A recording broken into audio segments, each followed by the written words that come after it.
Kalian pernah gak sih nonton film Bangku Kosong? Gue belum lagi. Gue juga gak nonton lagi. Nih, gue ceritain sinopsisnya ya. Jadi ini tuh ceritanya tentang satu murid yang disuruh guru barunya duduk di bangku kosong yang selama ini tuh gak pernah didudukin siapapun. Oh, kalau itu gue pernah dengar. Pernah dengar? Aha. Tapi setelah dia duduk di situ, banyak kejadian mistis yang menimpa murid ini. Oke. Nah, kali ini gue mau ceritain kejadian yang ada miripnya sama film Bangku Kosong. Jadi ini cerita tentang salah satu SMA terkenal di Jakarta. Kejadian ini sekitar tahun 90-an. Jadi ada perempuan namanya Kika. Kika ini kelas 2 SMA. Kika tipe anak yang aktif di sekolah. Dia ikut ekskul dan ikut OSIS juga.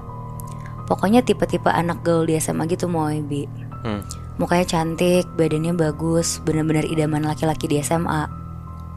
Jadi waktu itu, pas hari Senin, pas bel sekolah bunyi, Kika tuh belum sampai, dia telat 15 menit. Akhirnya pas dia sampai sekolah, untungnya pagar tuh masih dibuka. Dia masih boleh masuk ke sekolahnya. Dia lari masuk ke kelasnya sambil ngos-ngosan. Kika nih panik banget karena jam pelajaran pertama itu tuh pelajaran matematika. Dan gurunya terkenal killer banget. Kita sebut aja gurunya nih namanya Pak Seno. Pas Kika sampai depan pintu kelas, pelajaran udah mulai. Kika di situ takut banget. Tapi daripada dia bolos, akhirnya dia beraniin diri untuk ngetok pintunya. Pas diketok, tok-tok, "Assalamualaikum Pak, maaf saya telat." Terus Pak Seno ini bilang, "Kamu ini baru hari Senin aja udah telat, sana duduk." Akhirnya Kika minta maaf dan langsung duduk di bangkunya Kika. Kika ini posisi duduknya tuh di pojok kiri paling belakang. Terus pelajaran udah dimulai seperti biasa. Dan pas banget di hari itu mereka ada ulangan harian. Pas Kika lagi ngerjain, Pak Seno tuh selalu ngeliatin ke arah Kika dari meja guru. Sampai Kika tuh gak fokus buat ngerjain ulangannya.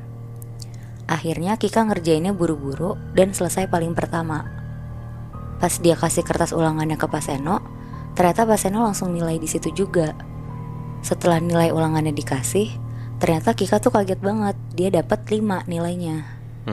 Dan Pak Seno juga agak marah bilang ke Kika, "Kika, kamu kalau peduli sama nilai kamu, ketemu saya pulang sekolah ya di kelas ini." Di situ Kika setuju, karena nilai dia juga kurang bagus kan.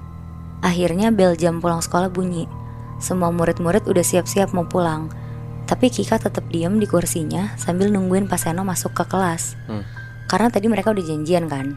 Iya benar. Kika nungguin kira-kira udah sampai 1 jam, gak datang-datang juga nih Pak Seno.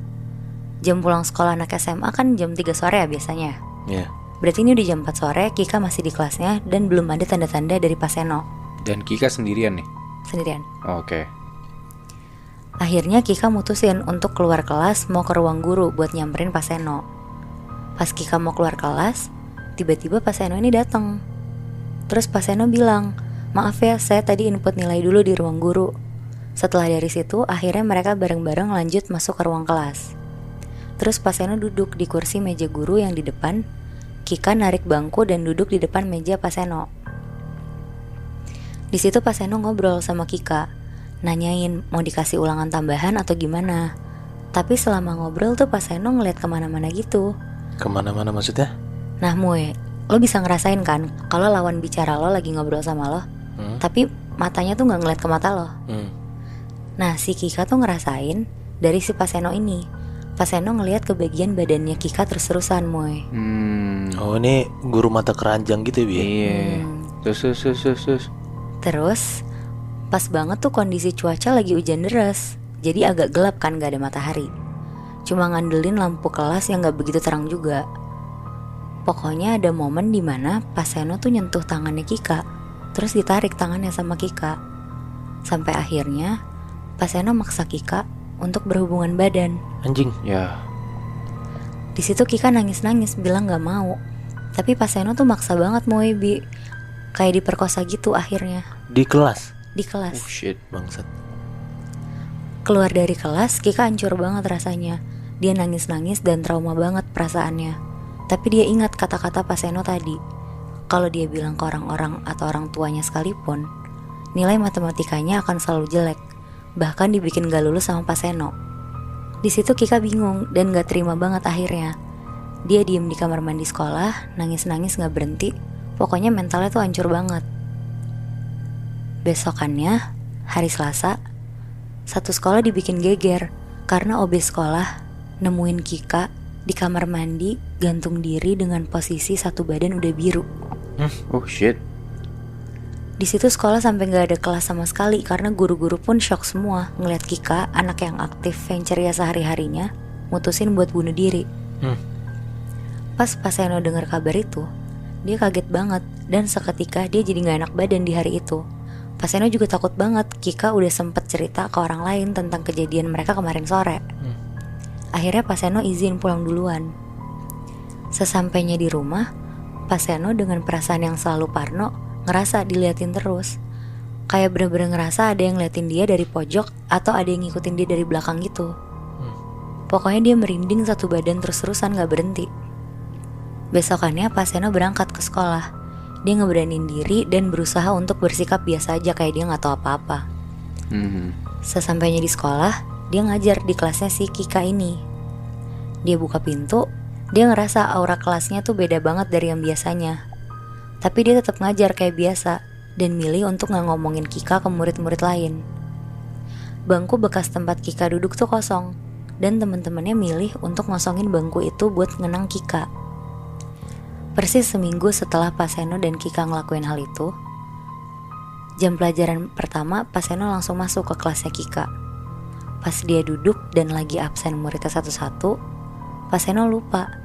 Dia nyebut nama Kika pas lagi absen. Pas dia panggil, Kika Nia Veronica.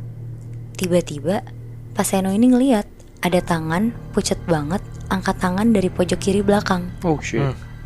Karena posisinya di pojok belakang, jadi kan agak susah ya buat ngeliat mukanya. Jadi Seno berusaha ngeliat siapa yang angkat tangan. Pas dia akhirnya bisa ngeliat, ternyata bener yang angkat tangan itu tuh Kika. Pakai seragam putih-putih hari Senin, angkat tangan sambil nunduk. Di situ Seno kaget banget, terus bilang ke murid lain, itu siapa yang duduk di bangku bekas Kika? Murid-murid yang lain semuanya bilang, gak ada pak, kosong bangkunya. Di situ perasaannya Seno takut banget karena ternyata cuma dia yang bisa lihat sosok itu. Sampai pelajaran matematika Seno selesai, Seno ngelihat dengan jelas banget sosok yang duduk di bangku kosong tempat Kika duduk itu beneran Kika. Oh shit. Dan Kika duduk di situ nggak bergerak selama pelajaran matematika. Akhirnya Seno langsung keluar dari kelas dan jalan cepat ke arah ruang guru. Pas dia lagi jalan, karena Seno jalan juga udah lemes banget, dia gak sengaja nabrak satu murid sampai buku-bukunya Seno yang dipegang itu semuanya jatuh ke bawah. Seno refleks dong jongkok buat ngambil bukunya kan. Muridnya ini juga langsung jongkok dan bantu Seno. Terus pas mereka berdua saling lihat-lihatan muka, ternyata murid yang ditabrak Seno itu adalah Kika. Seno ngelihat mukanya Kika pucat, warnanya biru, mukanya marah banget ke Seno. Dan pas Seno lagi kaget-kagetnya, Kika ini teriak, "Saya nggak mau!" Oh shit. Seno di situ kaget banget dan langsung lari ke ruang guru. Pas Seno sampai ke ruang guru, guru-guru lagi heboh banget ngomongin hasil otopsi Kika yang udah keluar. Dan ternyata hasil otopsi Kika itu adalah korban kekerasan seksual. Di situ Seno kaget banget karena nggak nyangka kalau keluarganya Kika sampai otopsi jenazahnya si Kika. Dan katanya keluarganya Kika itu mau buka CCTV sekolah Kika di hari Senin pas kejadian itu. Anjir, mampus tuh Seno tuh. Terus? Jujur di situ Seno takut banget ketahuan karena posisinya kan mereka berdua yang ada di kelas itu kan. Iya. Pasti kelihatan kan di CCTV koridor sekolah kalau mereka berdua masuk kelas itu. Dan setelah kejadian Kika keluar nangis-nangis ke kamar mandi kan. Akhirnya Seno pulang ke rumah. Selama di jalan pulang, Seno ketakutan, gak bisa berhenti mikirin Kika karena takut orang-orang tahu apa yang dilakuin ke Kika. Sampai akhirnya Seno sampai rumah, Seno bersih-bersih, mandi dan lain-lain. Pas dia mau tidur, matiin lampu, tiba-tiba Seno dengar suara langkah kaki dari luar kamarnya. Dia dengerin makin lama makin dekat suara langkah kaki ini. Tiba-tiba suara ini berhenti dan ada bayangan kaki di depan pintu kamar Seno. Pas bayangannya hilang, pintu kamar Pak Seno tiba-tiba kebuka kenceng banget tapi gak ada siapa-siapa. Pak Seno bangun mau nutup pintunya. Pas dia baru bangun dari kasurnya, tiba-tiba ada sosok perempuan pakai seragam SMA putih-putih, matanya merah melotot, baju putihnya berlumuran darah, satu badannya biru, ngerangkak di sebelah kasur Pak Seno. Bangsat. Tangannya nyentuh kasur Pak Seno. Mukanya marah sambil ngeliatin Pak Seno diem aja gak bergerak. Anjing. Di situ Pak Seno takut banget sambil teriak-teriak, "Kika, maafin saya, saya janji saya akan mengakui perbuatan saya. Tolong jangan ganggu saya lagi." Setelah Pak Seno bilang gitu, gak lama dari situ Kika hilang gitu aja. Besok paginya Pak Seno datang ke sekolah. Di situ Pak Seno ngerasa guru-guru tuh ngeliatin Pak Seno dengan muka yang gak biasanya. Ternyata di sekolah udah banyak polisi karena CCTV di hari kejadian itu udah kebuka dan kelihatan di situ Pak Seno dan Kika berdua di dalam ruangan kelas. Dan ketika Kika keluar dari ruang kelas, dia nangis-nangis dan lari ke kamar mandi. Akhirnya Pak Seno ngajuin diri dan dibawa sama polisi terus diproses sesuai hukum. Setelah pengajuan Pak Seno, nyebarlah cerita tentang kematian Kika. Dan sampai sekarang gak ada yang berani duduk di bangku bekas Kika. Anjing. Tapi itu parah banget, Moy. Gue penasaran sih. Tadi lu bilang SMA Jakarta kan? Iya. SMA mana tuh, Nat? Gue gak berani nyebut namanya sih, Bi. Pokoknya dia di daerah Jakarta. Tapi sampai sekarang bangku itu masih kosong? Masih kosongnya sampai sekarang itu gue kurang tahu.